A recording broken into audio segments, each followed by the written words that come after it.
Hi everybody, it's Sarah Cray, and today we are going to talk about color temperature. Ah! And the reason why we're talking about color temperature is because it actually hugely impacts the color mixing that you get, and I actually think is the crux of many color mixing issues that we experience, okay? Okay. So when it comes to mixing colors, I'm sure you guys heard of the rule that red, yellow, and blue are primary colors. And with those colors, you can mix secondary and all of that kind of stuff.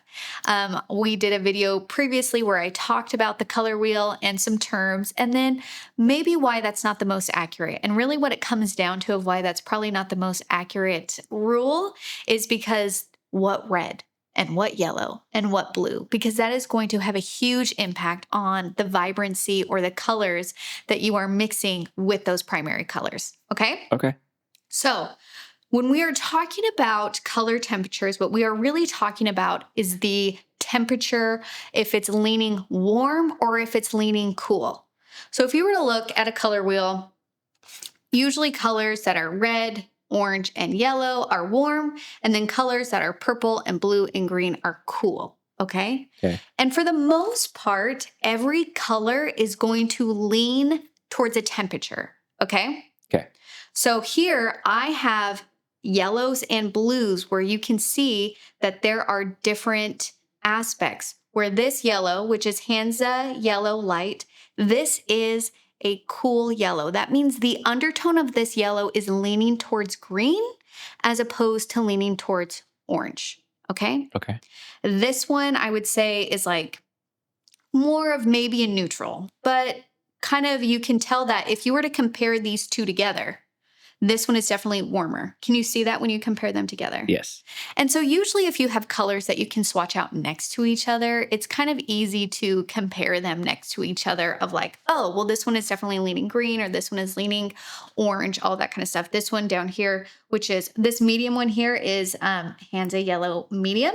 And then this one here is Hansa yellow deep. So you can see that the yellow is getting warmer as because there's different like cadmium yellow light, Hansa yellow light, all that kind of stuff. Those are going to lean more cool. And then the deeper you get, those are going to lean more orange. And then like new gamboge. And I just have to say, like, I say all these paint colors wrong. I'm so sorry. It's embarrassing as a teacher, but I just can't remember. This is new gamboge. I don't know how to say it. And that's also just like a really, really warm yellow, like orangey. Okay. Okay. And if I'm looking at my blues here, it's the same thing.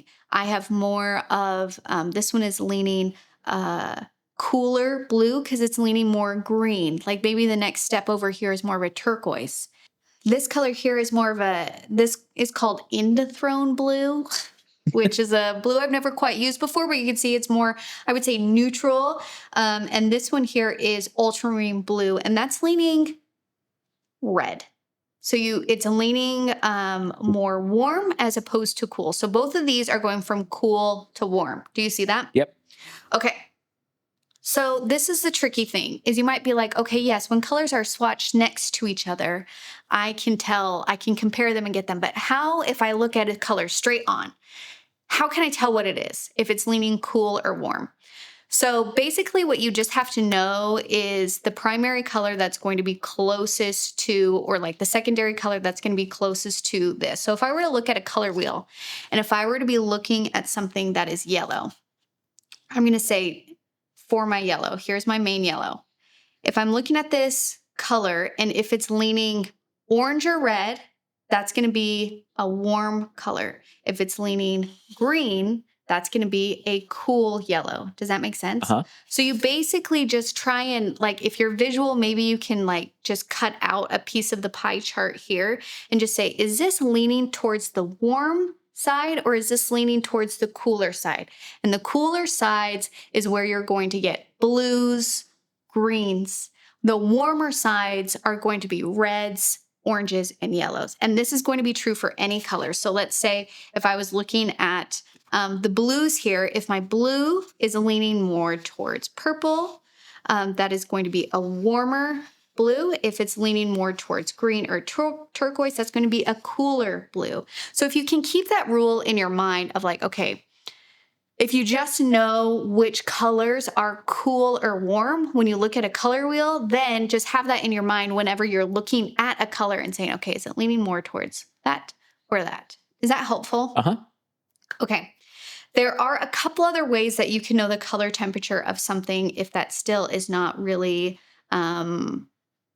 helping you, which is, and this one I don't do, but it's just a nice little tip, is like a lot of paint manufacturers, if you go on their website, like Winsor & Newton and Daniel Smith, they put their colors, all of their colors in temperature order. And the colors that you're going to see first, so if we're doing yellow first, then the cooler yellows show up first, and then they get warmer as they turn to orange. Does that make Oh, sense? okay, yeah. So depending on the placement of where it is on like the website of the swatch, that can help you understand if this is leaning a cool yellow or a warm yellow. And that's going to be true for all of the colors. So, and that way it's like if you're buying colors online, that can give you a hint of what kind of temperature it is. And then when you go to mix colors, basically what you want is you want your color temperatures to be the same in order to get a vibrant mixture, okay? So if I'm mixing my cool yellow with my cool blue, then I'm gonna get a very vibrant, like alien green, okay? Okay. Now, to counteract, let's say I mix my cool yellow with my warm blue. It's just going to be muddier. So here we can see the differences in the vibrancy of the cool blues mixed together as opposed to, the cool colors as opposed to a cool and a warm. You can still get green. It's just going to be a muddy green. Got Okay. you. And so they're not bad. And this is what I want to challenge you guys a little bit, is because as you paint and as you create more and more, you are going to have different biases towards different colors. What does that mean? For me personally, I do not like cool yellows, and I really love like olivey greens. Okay, so I love like muddy, earthy greens. That's what I go for. That's what I use. And honestly, that's a huge reason why like Matisse isn't one of my favorite artists, because the greens that he uses are really like vibrant and they lean cool as opposed to warm. And I like warm greens. What it's tricky then is when I'm teaching you guys how to paint, I'm always going to choose a muddy olivey green as opposed to like a viridian or like a super bright saturated green, because I just don't care for that green. So I don't even use it. But for you, as someone who's watching me, might think, oh, green, that's super bright green. That color that you're mixing is more of a brown. That's a brown green. I don't want that green. I want a bright green. And so it can be really frustrating for you because I could be saying green, and that can be a different color that you're seeing in your mind than what I'm saying. Does that make sense? Uh-huh. Okay.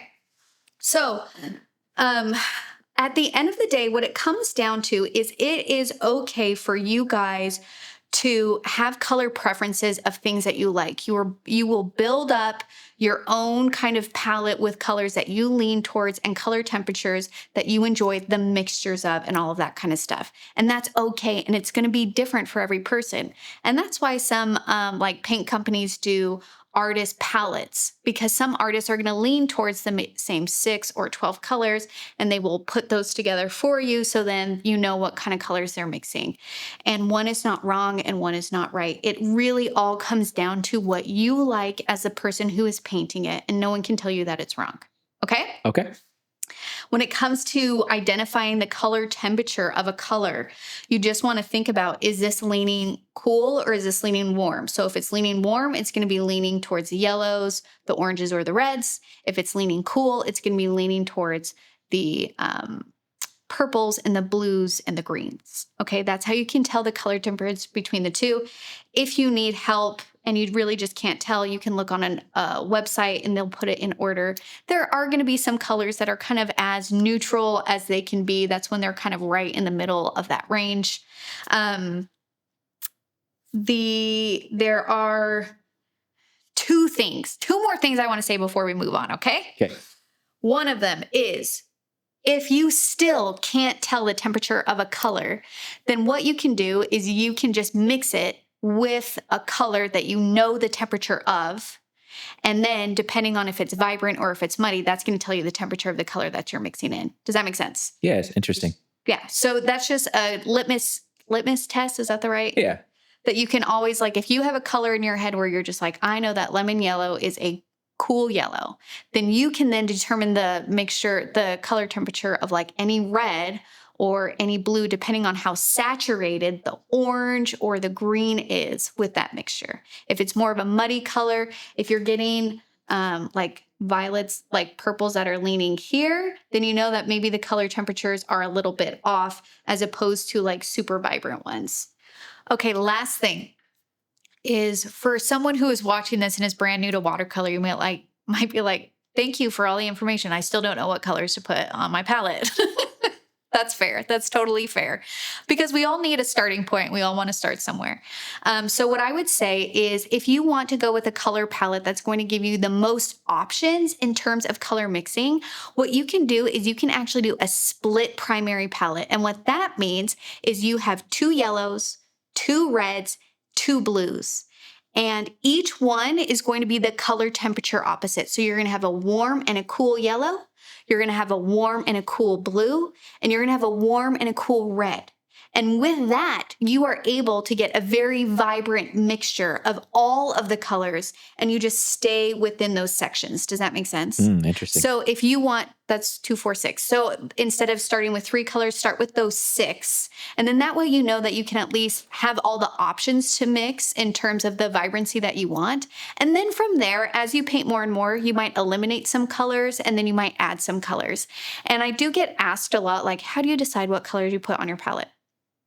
If you actually want to know, what I do is I go to an art store and I look at all the colors and I grab the ones that I like and then I put them all on my palette and then I just start painting. And then the ones that I notice myself reaching for over and over again, or if I really like the mixture of it with something, that's the one that keeps. If after the end of a painting session or quite a few painting sections and I have a fresh blob of paint, I'm like, oh, I didn't use you. Okay, you don't need to be on the next one. And that's truly how I arrived at the color palette that I use for our monthly projects, which is like the same like 6 or 8 colors pretty much over and over again, is because over years, I noticed that those were the colors that I went to the most when I was painting. And so the same thing is going to happen for you. Okay? Okay. All right. I hope that this was helpful and gives you a little bit more information on how you can identify color temperatures, why that matters when you're mixing colors, and then how to put a palette together for yourself that's going to work for your practice. I hope this was helpful. I'll see you guys next time. Bye.